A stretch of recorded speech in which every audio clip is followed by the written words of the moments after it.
I'm Dario Wheatley, and welcome to episode 91 of the Wheatley podcast.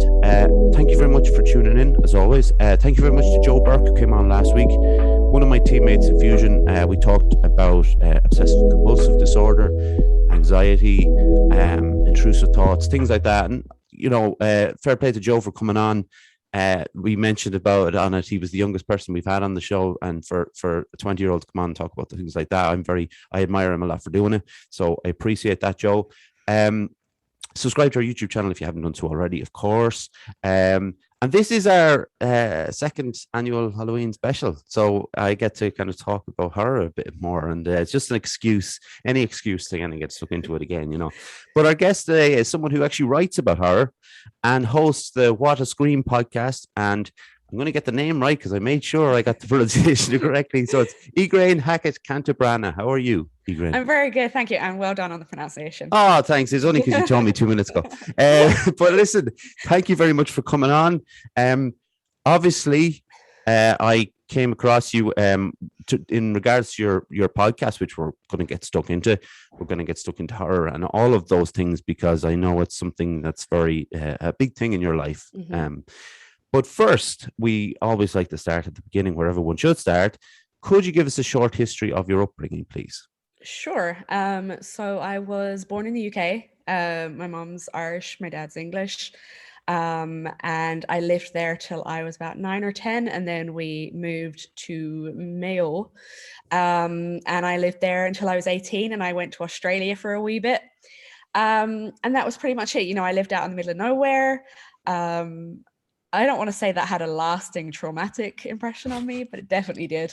Anyone who's been to Mayo knows that it is literally to hell or to Connacht. Like Cromwell wasn't wrong about that. Yeah. So yeah, it was interesting. Interesting upbringing, to say the least. Could I ask, Cantabrana, yes. Where's that name from? That is my husband's name. So I took his name when we got married. His mom is from Spain, so he has a double barrel. Okay, right. I took his double barrel name. Okay, right. So it's all coming together now in my mind. Thank you very much. I should have caught that when you told me you were married. But when did you first become aware of mental health?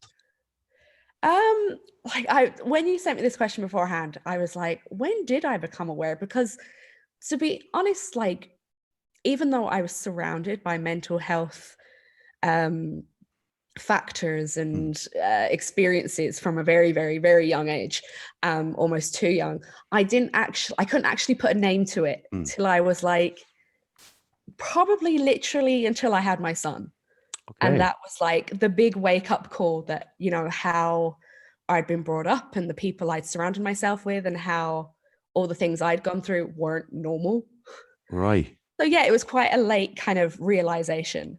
Yeah, I get that. I think a lot of people have kind of not similar answers, but answers in the vein of there may have been stuff going on, but obviously without the the knowledge and with being a young person, not knowing the names to put on things, it's kind of very difficult to realize until you step out of it and you kind of go, oh yeah, kind of see where it's come from now. It's a tricky little question, and we've had a few people kind of had it's because it's one when I answered it myself, it was the idea of it was there, it was always there. There was always something there, but it can't be. If you've no education on it, it can't be that.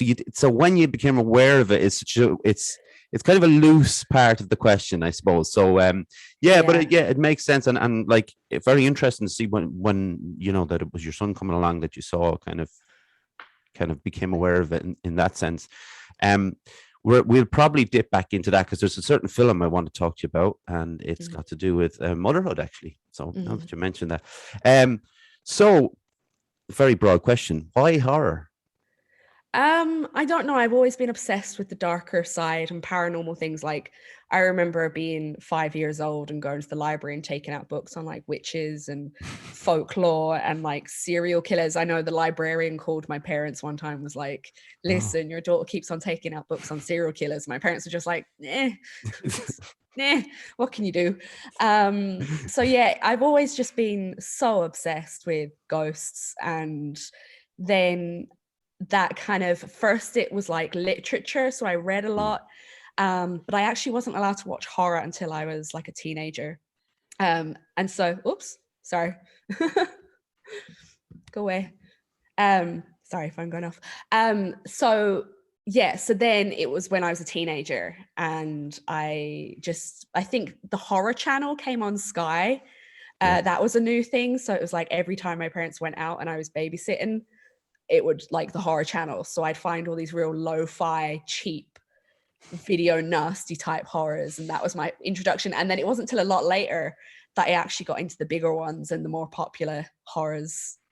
So you started with the really, like you say, the low budget, horrors, and then graduated to the main ones, I suppose. Yeah, absolutely. Like one of the very first horror films, like I've had a few like flashbacks to when I was really little, and I'd accidentally catch like Suspiria. I accidentally caught Suspiria on TV at a really young age, but didn't know it was Suspiria until a lot later.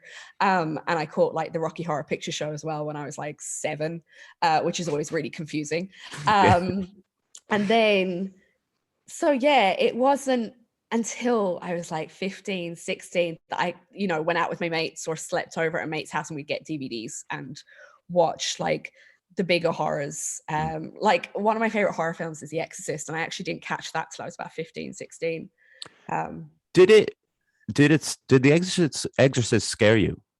Oh, absolutely. Terrified me. I'm not Christian or Catholic, but for some reason it really, really got to me. And it didn't help that night there were like foxes mating outside of my window, and foxes scream when they mate. And it's terrifying, absolutely terrifying. It's the foxes scream, their mating scream is more terrifying than anything you'll hear in a horror film. And I have to mention Suspiria as you bring it up there, because that for me was one of the scariest films that I had seen. And there was, when I watched it back last year, the year before, it was the soundtrack by the band Goblin was the thing that freaked me out the most. And taken away from the first time I saw the film, I didn't realize that that's what it was. But watching it back, I realized it was actually the sounds within the film that freaked me out. Yeah, I mean, like Dario Argento came from the Giallo era, which was a time in 1960s, 1970s Italy of really stylized, they were kind of like the prototype to slashers. And they were kind of style over substance. So the story wasn't that important. It was more about like a masked killer going around killing pretty women. But soundtrack was really important because it was meant to disorientate viewers and fuck them up, basically. Yeah. And it did, though. And that band, I went to check that band out then just on YouTube, see some live performances and stuff. And there's not a whole lot, unfortunately, but some of the stuff that they have on it, it's like, it doesn't matter whether it's music for a film or if it's music just them performing in front of an audience. It's still kind of creepy, and that was just their sound. It was just suited perfectly. And it's loud. That's another thing I noticed about Suspiria. It's such a loud film. But in a good way. But so before we get into kind of more films and the writing and things like that, so I was out running yesterday. I was thinking about this podcast. Okay, so I was thinking about Halloween and kind of Halloween memories that I had, and it hadn't felt like Halloween kind of the start of this October, because it was kind of mild, and you're kind of waiting for the temperatures to change. So I was out running. It was just kind of getting bright. There was a really red sky. It was windy, and when the leaves dry and they kind of clack across the ground, and it started to feel very like Halloween, and it kind of brought me into the ideas and memories of Halloween. What are your memories of Halloween? We always went trick-or-treating as kids, but we were brought up with like the Irish traditions as well. So, we always carved something, not necessarily pumpkin, because you couldn't, like back in those days, you couldn't really get pumpkins. So it was, you would carve a feckin' turnip. And then like we'd eat brack, and, like it was all about the food at Halloween as well. So yeah, that was my tradition. It was always like eating the brack, carving the turnip. Here's the thing, right? we had a look. I can only remember it doing it in my own house, and you hear about it. So we had a couple of games, Halloween games. Okay, so you had the bobbing for apples. You had the apple hanging from the string, and you had to bite it. So got me into thinking about urban legends and that idea of trick or treating. People put like razor blades in the candy in America. You know where I'm going with this and all that. Yeah. Do you remember the urban legends? Because I only remember one, and it was about someone putting a razor in an apple while you were bobbing. It was never to do with the. Yeah, no, it's far too bleak. Very bleak for a kid to have that in the mind. Do you remember the urban legends around then? No, because I think it seemed to be like a very American thing. Yeah. That it was like all this kind of, they do like to incite fear over in the US. Like, I'm just going to generalize here. Whereas over here, like bobbing for apples, like going back to our Samhain traditions, bobbing for apples was actually a way of foretelling the future. Oh. As well as our barn brack as well. That was a way of foretelling the future. So it was all very like, very ritualistic. And then I didn't really hear about these like urban legends until like America kind of, and the age of the internet. But a really funny one actually I have to say is I read this yesterday. Someone shared it on the local forum where I'm from, and they were like, beware of children's jellies because they're handing out THC jellies. And I was like, no stoner is handing out THC jellies. Yeah. Because A, they're really fucking expensive, and B, you want to keep that shit for yourself. Like, you're not giving any THC jellies away to kids. That's yeah, that's one of those ones that you're right though, that the whole idea of in America because look, Halloween is celebrated hugely in America. It's even bigger than it is here or wherever else. But yeah, they tend to kind of come out with ones, and that one clearly makes no sense at all, as you just explained. So when I contacted you about it, like you said there was a connection between mental health and horror. What do you see that as? So horror it's basically when you watch it and you're in a controlled environment and you're experiencing things like anger, fear, violence. It's, as I said, it's a controlled area for you to explore these feelings. And so you're not exploring them in real life because you have this outlet for you to, if you're really angry, if you're really pissed off, put on a slasher and watch a load of people get murdered. Like, I know that sounds really grim, but it works. And because of the fear, you get a rush of endorphins. So there's actually some scientific kind of fact behind it as well. And a lot of the time, especially growing up in kind of really rural Mayo, I was pretty much a black sheep. I was the only one into goth stuff and heavy metal. Everyone thought I was a Satan worshiper. And in horror, I found other outsiders. So I really related to monsters. And so it was just that, the same way you'd get from music, you relate to it. I think we had someone on talking about this, and it wasn't the last time we did Halloween special, but it was to do with someone who was really into horror films as their way out of like, life in general, and the way of finding a way, to kind of think.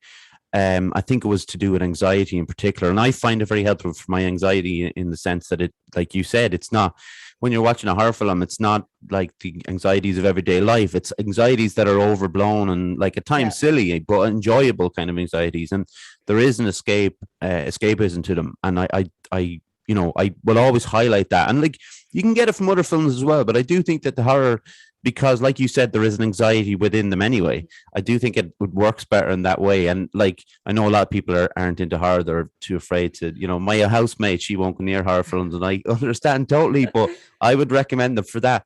While we're talking about that, actually, I was looking into mental health in films, and all genres of films, not just horror films, but the Babadook was one that kind of really stood out for me as a really, for what, like you talked about motherhood. So I guess that's what I'm kind of going off, and having a child, and for that child to be, whether that child is difficult because it's a child or whether it's difficult because it's the mother's problems that they're having. You've obviously seen that film. I can see you shaking your head. Did you like it? I actually wrote a whole piece about it for Moving Pictures Film Club about the Babadook and postnatal depression. So for me, that film is one of my mental health films. The first time I watched it was before I had a child, and I was very much like, meh, kid's annoying. It's a good ghost story, I guess. Yeah. And then I went through my postnatal depression really, really bad. And I watched the Babadook again, and I spent the whole time just crying my eyes out, because I know a lot of people think the Babadook kind of represents grief. But for me, the Babadook represented kind of depression, and the fact that, you know, she spent so long struggling to kind of hide it and to, you know, cover things up and say everything's okay. And then eventually it just took over her, and she had to kind of learn to live with it. And that was such a metaphor for me, dealing with depression and anxiety, and the fact that, you know, at the end of it, you just have to accept it, and you just have to learn to live with it. And as well, like the kid, even though, you know, his behavior is more amplified, or he does represent a neurodivergent kid, all kids are like that. Like there's been days when my kid just does not stop screaming at me, and I'm just like, why can't you be normal? Which is like one of the lines from the film. Yeah. So it's so relatable.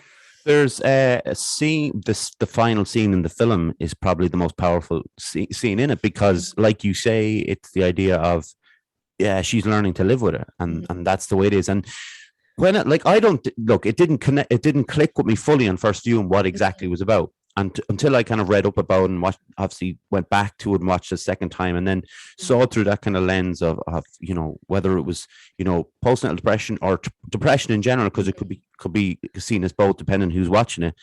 I could see what it meant then, like, and sometimes it takes that, like, you know, someone else's view of a film to kind of go back in and look at something and kind of go, well, like, that's the bit that I missed. It's just a tiny bit.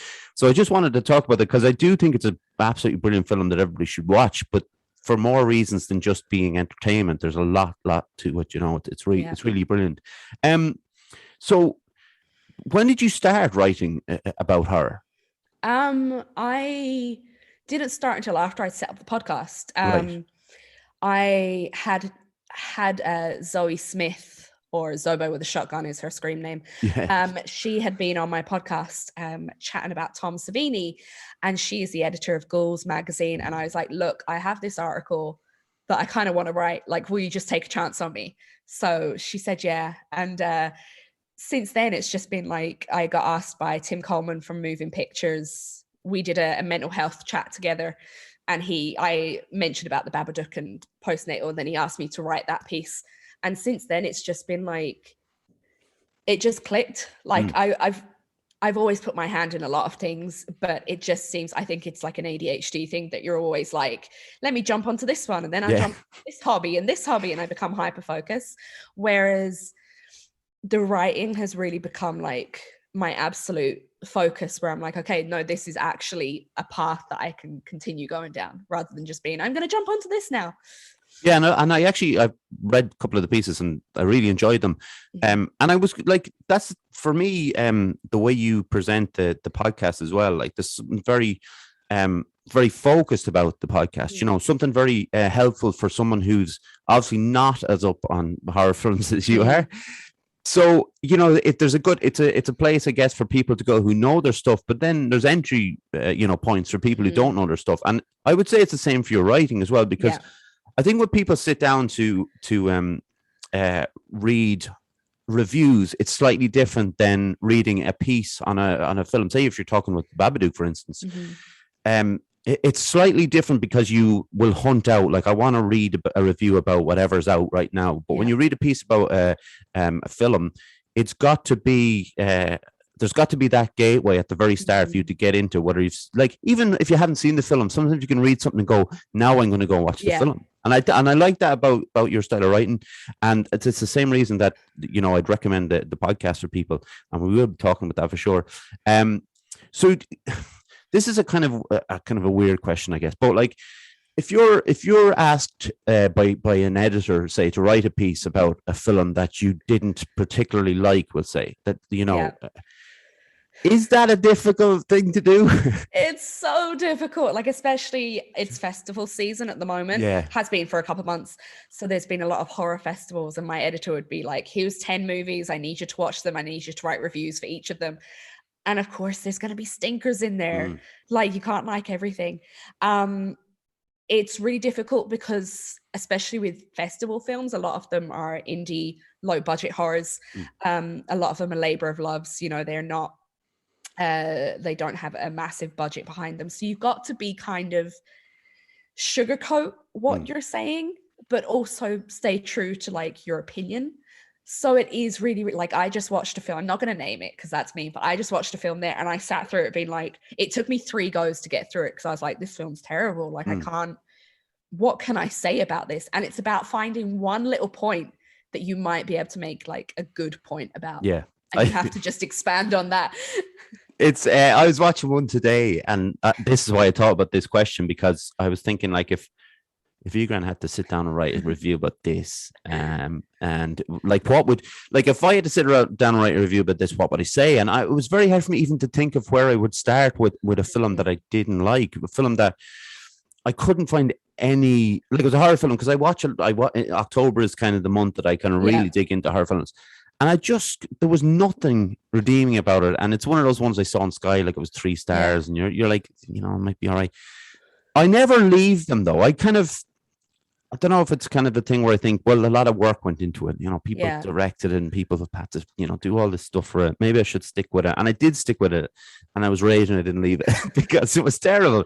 But like, I regret everything. Yeah, but it's just one of, I just wanted to kind of, it's a tough one to kind of judge on. And I could imagine, I try and swap it around a bit, I suppose. So if you had a particular favorite director, was a favorite horror director, and they just, and you really, because I get really into directors, like certain directors I just love, and they release a film that's a bit of a stinker, and you've such a kind of love for them, and it must be very difficult to sit down and write that bad a review for someone that you really, really admire. Yeah, absolutely. I mean, I adore Park Chan-wook. He's my favorite director, South Korean director, has done some amazing work, like amazing. And his first Western film was Stoker. I hate it. I was so disappointed. I absolutely hated it. It just had nothing of what makes him so unique. So it is really difficult to not be disappointed by your heroes. But, you know, not everyone is going to have a knock it out the park kind of career. You know, you're always going to have one stinker. And it was a weird one as well, because just that film, for example, like it was loved by a lot of people. And I would have said, you know, middle of the road kind of thing. And I do like his films too, I have to say, but it was just there. Like it wasn't anything brilliant or anything. But listen, Ygraine, I'm just going to read out an advert and we'll get back into it. Is that okay? No problem. Perfect. Okay, so Fusion Training Center, Monksland Athlone, a place to train in Brazilian Jiu-Jitsu, kickboxing, martial arts, and CrossFit. A great atmosphere with experienced coaches and a real sense of community. If you want to join the team, find us on Facebook at Fusion Training Center or drop in for a chat. Fusion Training Center, train like a warrior. And rest. That was all right. So tell us then, what was the seed for the podcast? It was really a way to combat lockdown depression. I was going crazy. Like I had my 3-year-old in the house, and it comes a time where you have to talk to other adults and not just a toddler. Yeah. And it was really weird because like the first few episodes, you can really tell that I didn't know how to talk. I'd forget words and I'd just be like, what's that word again? Because my only vocabulary was like, no, darling, don't do that. Yeah. Stop that. Put it down. And then I actually had to have like adult conversations. And I was like, well, fuck. But did you like the initially the collaboration between yourself and your guest? Oh, absolutely. Yeah. Okay. That was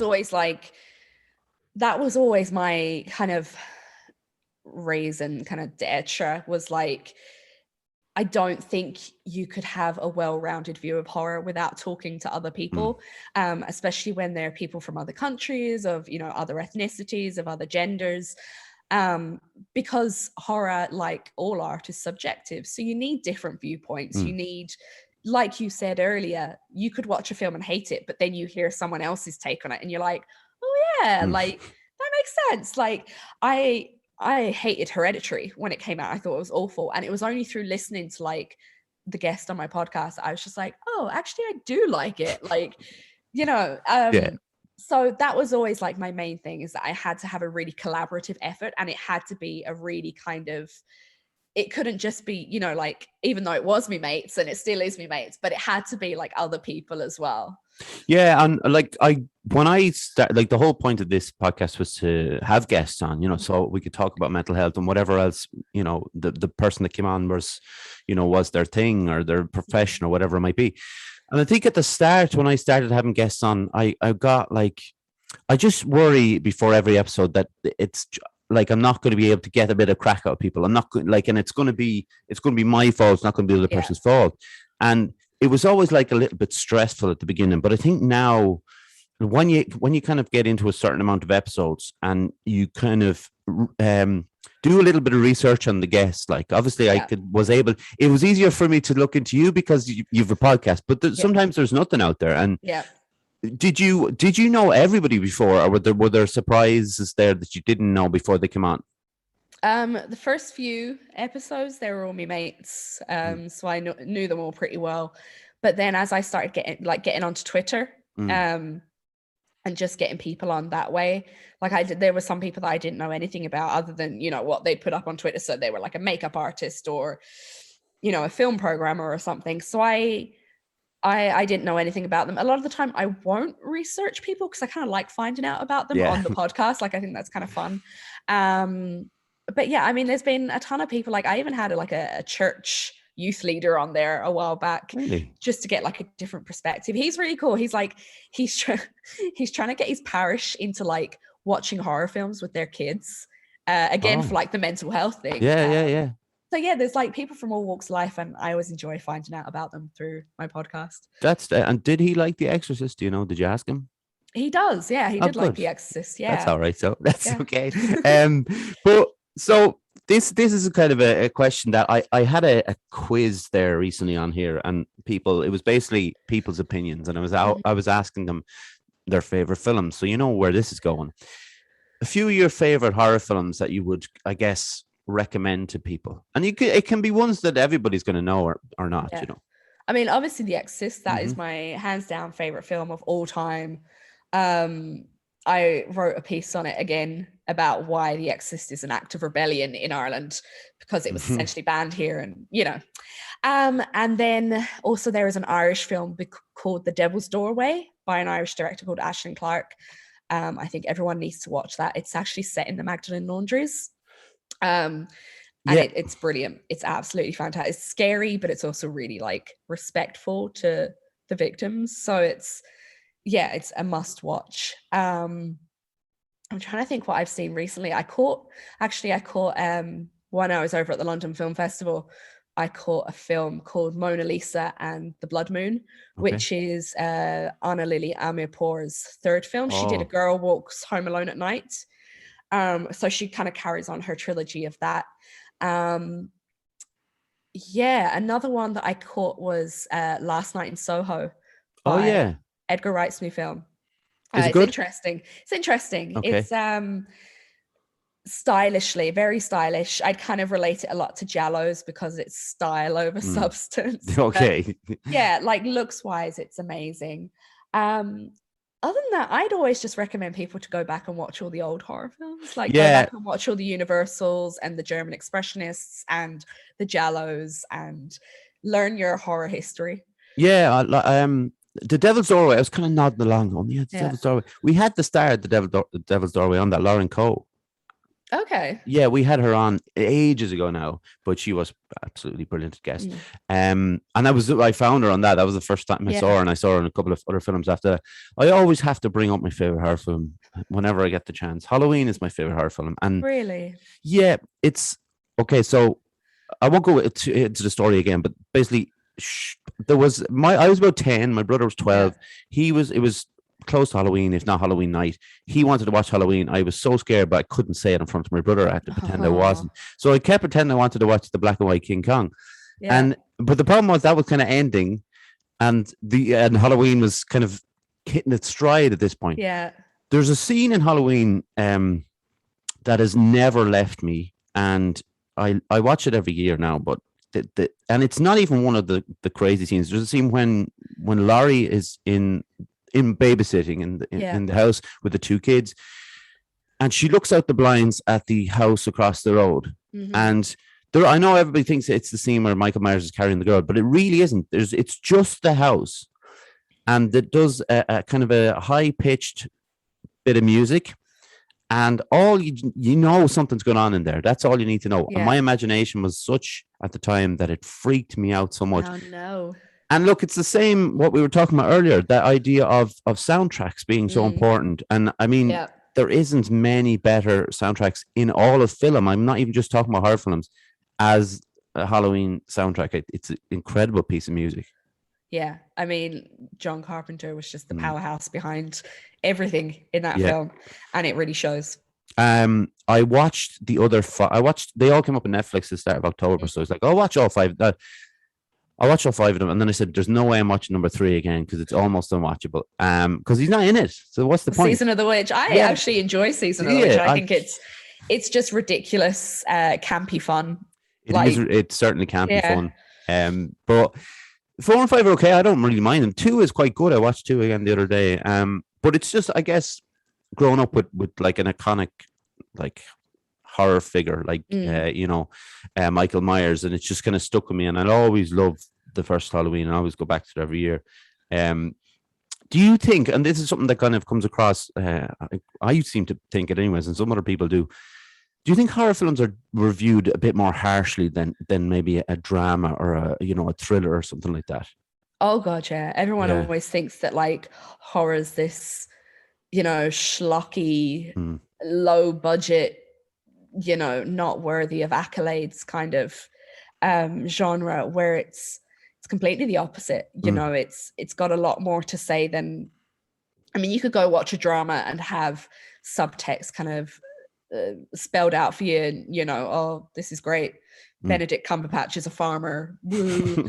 Whereas like you go watch a horror, and like we've talked about, they have so much subtext and so much kind of layers to them that, if you think about slashers from the 80s, everyone was like, oh, it's just gore and sex, whereas really it was a reflection on American society of the time about attitudes towards sex, towards teenagers, towards even the AIDS crisis.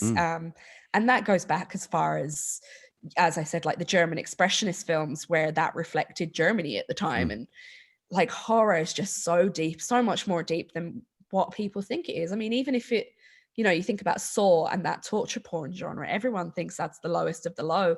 I mean, it's not great. Like, I'm not calling it highbrow.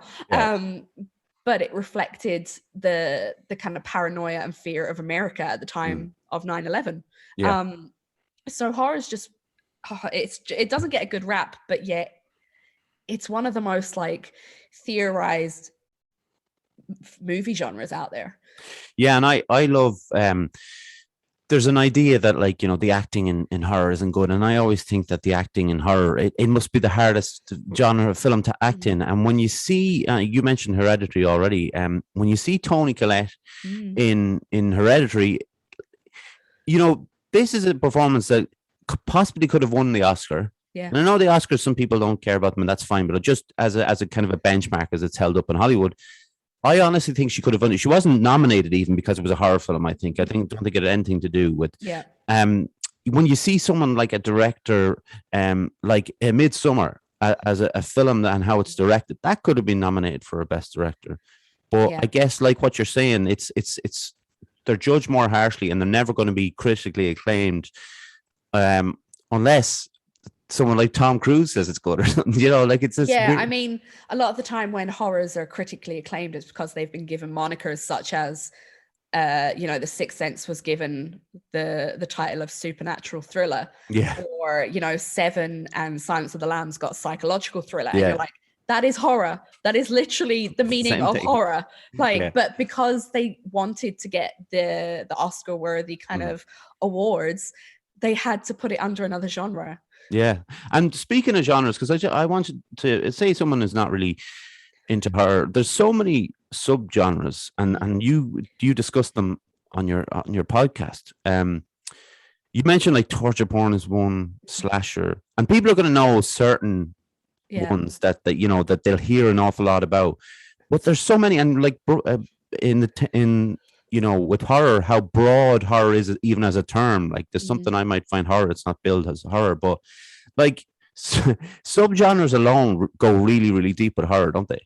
Absolutely, yeah. I mean, there are you wouldn't find this really in any other genre of film, but there are so many subgenres, and in those subgenres there are subgenres, and you know, I mean, you can say you don't like horror, but I can guarantee you'll find at least one film or one. I mean, you could say Twilight was a horror because it had a supernatural element. I mean, Yeah. I thought it was horror for completely different reasons, but like, you know, if you're into Buffy, that's Yeah. horror. That is essentially horror. You Yeah. know, they live on a hellmouth. If you're into like Supernatural, the TV show, that's horror.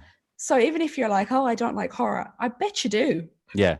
There's a weird that is an interesting way of looking at it, because you're right, and with the Buffy and things, and people would watch that and not see it as a horror, but it clearly is. I mean, look at the guys in it, like, you know what I mean? They're pretty horrific. But you know, I agree totally. And there's sub genres that I would not kind of go for in particular. You know, I do like the slasher genre, I have to say. I'm a big fan of the slasher genre, but you know, the ones that you talked about, Demons. So Demons was one that I didn't think of, I guess, in a kind of collective sense. And obviously there is a demon genre, but when I was was listening to the podcast, I realized I really like that genre. And it's one of those ones that if someone had said it to me, I was like the demon genre of horror, I would have dismissed it. It's kind of a strange one. I don't know why. Yeah, I mean, again, like demon horror can be, you know, cut into two, where we've got the very highbrow like Hereditary and the very campy, funny like Drag Me to Hell. But there is so much demon horror out there that you don't really, I mean, obviously The Exorcist is one, Sinister is another one, Insidious, James Wan deals a lot with demons. And it's a massive subgenre that not a lot of people, I mean, I guess like when people think of horror, they kind of automatically go to slasher, which is funny. But recently there's been this resurgence in demon horror, and I am all here for it. And just when you mentioned James Wan there, this is kind of straying off a bit. Did you see his latest film? Malignant, yes. Is it good? I effing loved it. Really? It's really divided some people. Some people don't like it because it's camp and ridiculous. Like, it is low-key ridiculous. Do not go into it with any expectations. Like, don't read reviews, just go into it blind. And it's just hilarious. I loved it because it's just stupid. I sometimes, you know what, I think for the most part, I don't mind stupid sometimes in films. It's just go for it. Like, and to be honest, I saw the trailer. I thought that looks brilliant. And then again, you know, I listen to a lot of film podcasts, and people might have been saying, no, they didn't like it, whatever, but that wouldn't stop me seeing it. Like, I'm not going to, there's very few critics that I'm going to say 100% that if they say it's bad, I'm just not going to watch it.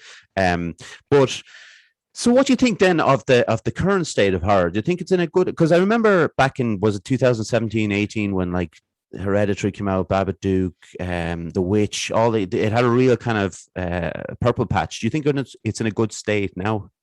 I think it is, because we are going through an era where filmmakers of a diverse variety are starting to get their platform, and that is opening up to queer horror, Black horror, Asian horror, Indigenous horror, and it's just this smorgasbord of horror, and that's amazing. Whereas before, if you were in the 80s, you had a bit of the 70s stuff and then the slashers. But now we have this retrospect that we can look back, but also looking forward. It's so exciting. I can't wait to see like what new horror is going to come out because of what the world is going through right now. Although I wish pandemic horror would just, let's just chill it on the pandemic horror for now. Yeah. Like, I've noticed that in a lot of the festivals, there's a lot of pandemic horror, and I'm like,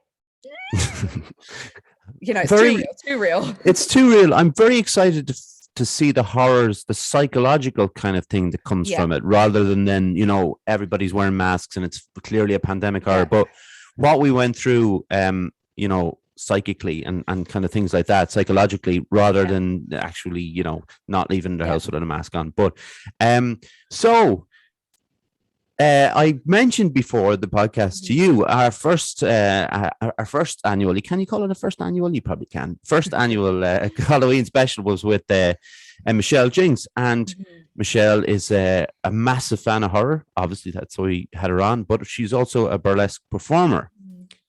And in a massive coincidence, after I chatted to you, I looked into it and found out that you were as well. I was, yeah. When did you get into that, and why did you get into it? I didn't get into it until I was always around the burlesque scene in Dublin. I was always kind of an outsider, like on the edges, lurking like a little manky creature. But it wasn't until after I had my son and I was in the pits of depression, and I was like, you know what I need to do? Take my clothes off on stage. So that was when I got into burlesque, because I was like, you know what, I just have to do something that's just for me and doesn't revolve around a baby. As selfish as it sounds, but sometimes you have to be selfish. So yeah, that was how I got into it. The idea of horror to a lot of people is bearing any sort of skin.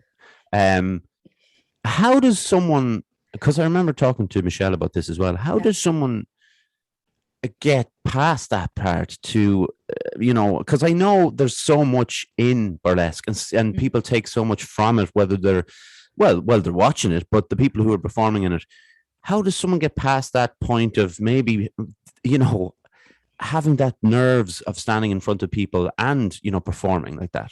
Yeah, I think for me personally, the Dublin burlesque scene is such a safe space, very welcoming, very supportive. And so that definitely made it easier. But a lot of the time it was just like, you know what, fuck it. Like, why not? I'm going to be dead in, hopefully several decades. So like, why would I not, fuck it. Yeah. It's a great attitude to have. I think it's brilliant. But when you're performing, I had never seen burlesque, okay? And until Michelle, and she said, go and watch it, you'll find it here, and I went and looked it up on YouTube and things like that. Now, what I took from it was, so obviously the performance as a whole was just pure powerful, like a force of force of nature, really. You had the music, which was obviously, say, the choice of the person anyway, so it obviously means something to them. You had the actual, choreography, and then you just had the person being this, almost free of inhibitions and just really going for it and really enjoying it. And then you have the audience, which is obviously, you can see a little bit in the YouTube thing, at the corner of it, who are obviously loving it, and you say the Dublin crowd are obviously really into it. How do you feel when you're up there? Like completely empowered. It's like you're in control of your own body, and you're in control of how people are seeing your body, because obviously you've got a story to tell and you're telling that story, but you are in complete control of it. Which, you don't get a lot of being of a certain gender or being of a certain body type. So I always felt amazing, and it was always just a complete adrenaline rush. And yeah, I mean, I like telling stories with music, with movement. So it was always like a way of storytelling for me. And it's always just, it's the idea of telling story by using, movement and your body. And it was always so the idea to me is, I cannot figure out how someone does it. If the idea of you're writing a story and you write it out in a couple of pages and it's something, it mightn't be great, but it's something. But to use your body and movement to tell a story, is this what, because obviously you just started like 2 or 3 years ago, so did you think about this beforehand, or like telling stories through movement before? Were you into dance, or where did that come from? I wasn't dance when I was little. I did a few classes, but no, I mean, for me personally, it came from music, because I am a musician, and it was always like, I'd be listening to songs and I'd be like, okay, what story can I tell from this song? And that's how everything started with me. It was always like, oh, I love this bit of music. What story can I tell with this? So that was my I know a lot of people perhaps start with a story and then go for the music afterwards and the movement afterwards. But for me, it always started with the music, because I'm so musically inclined that before I got into burlesque, I was telling stories through music. So it just felt like a natural kind of progression. Yeah. yeah. Excuse me. Of course. Yeah. And is there a connection then? Because, it can't be just a coincidence with the two of you coming on and being so into horror. Is there a connection between horror and burlesque? Oh, absolutely. There's burlesque, which is like Okay. the horror themed burlesque. That would have been my main subgenre of burlesque, I guess. Yeah. And that's what I was into. And that's where I felt most comfortable performing when I was doing a horror themed. Yeah, I saw a couple of obviously Michelle's dresses, and there were just the horror themed dresses as well. I didn't know there was something called gore. What is it? Burlesque. Burlesque. Okay, I get Yeah. that right. But yeah, I think it's obviously class. Are you looking forward to performing again? It's not, to be honest, it's not really in the forefront of my mind. I think just the journalism and the podcast has taken over a lot. And, I think I'm prepared to kind of step back from performing and just see where this takes me. So yeah, I mean, like I said, I hyper focus on things. And once I feel like I've achieved, then I'm just like, okay, on to the next thing.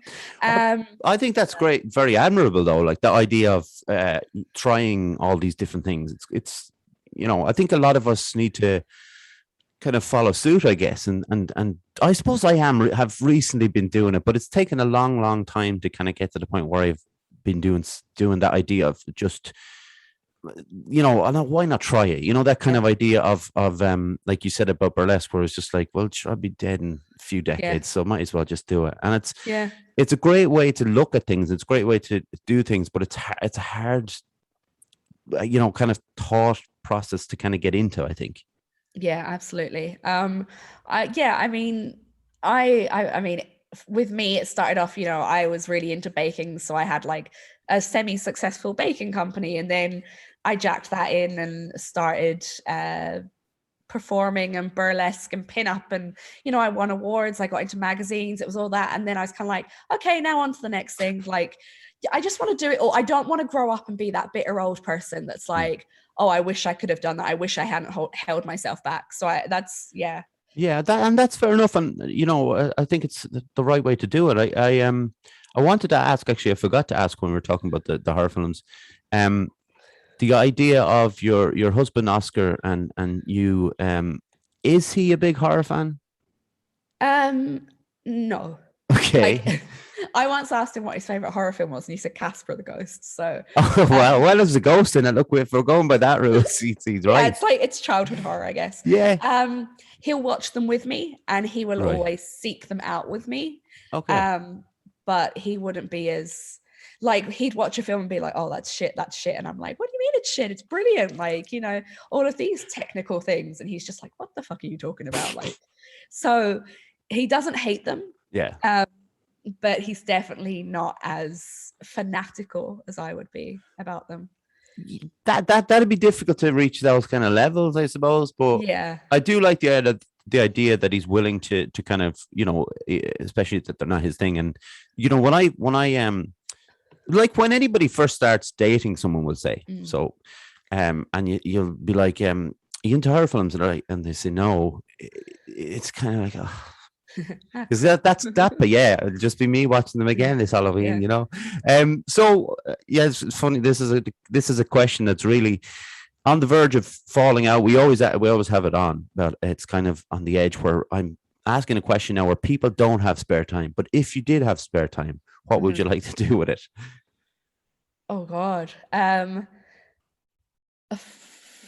you know what I'd love to do, actually? I'd love to begin developing a documentary. I think that's my next logical step in my head.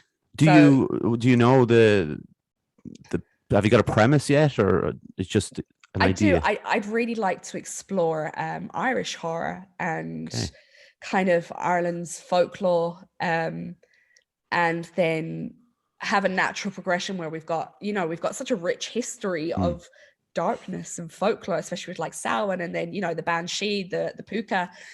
And then we've got sites like Loftus Hall that are like infamous for being really haunted. And then obviously we've got Bram Stoker, Oscar Wilde's Dorian Gray, Joseph Le Fanu, like massive literary tradition of the Gothic. But it seems like we've never really taken off in horror films, despite there being so much material. So it's something that I really want to explore. I love the idea that I think there needs to be more documentaries about horror, you know, like, and I'm not just talking, because obviously there's documentaries about real life horrifying things, but you know, even there was the Mark Kermode documentary about The Exorcist. I can't remember.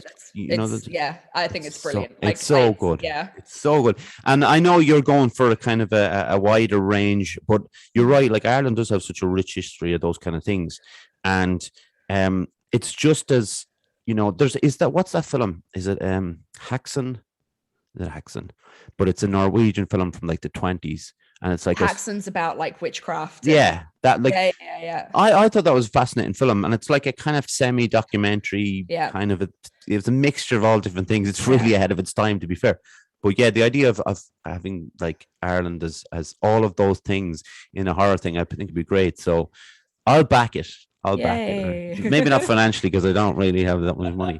But so what are your plans for Halloween? You're type of person to, I know maybe your son, it's your son, isn't it? Yeah. He's maybe a little bit too young yet, is he?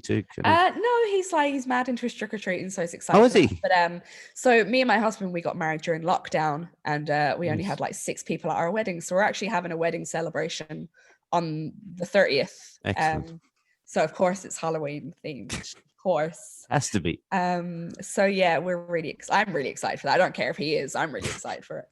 I'm sure he is. It sounds like a great idea, especially at that time of year as well. And it sounds like is it a formal occasion, or is it a bit more relaxed than that? It's a bit more relaxed, where we're not really wedding-y people. Yeah, you know, I won't be wearing the white dress. There'll be a little ceremony. One of my friends is a drag king, and they're going to do the ceremony, and it's just an excuse to like get friends together and drink, like, you know, have a bit of fun, have a bit of cake. It's all good. Yeah, brilliant. And listen, obviously the most important question, where can people find you? So my podcast, What a Scream, you can find it on Spotify, Apple, Google. And then you can find me on Instagram at What a Scream Podcast, or Twitter at What_Scream. And did you say YouTube? Oh yeah, I'm on YouTube. I always forget that. I'm like, YouTube. Subscribe. I subscribed yesterday. So thanks so much. That's all right. Everybody else needs to subscribe. Ygraine, it was an absolute pleasure having you on. I had such a great crack with you, and thank you for allowing me to indulge in the horror thing. You know. Thank you so much, and happy Halloween. Happy Halloween. Listen, stick with me for 2 seconds. I'll just close it out and I'll get a picture with you. Brilliant. And then off we go. But I'll just a few more thank yous to thank you very much to John for all the tech support as usual. The people that helped me get this podcast together, my mom, my dad, my granddad, Jaron Calvin. Like you said, YouTube, subscribe to me and subscribe to What a Scream as well. Instagram, Facebook, Twitter, both of us. Spotify, Apple, Anchor, Google Podcasts, etc. Thank you everyone for listening, and obviously we both hope you have a very happy Halloween. Take care of yourselves, and we'll speak to you again next week. Bye.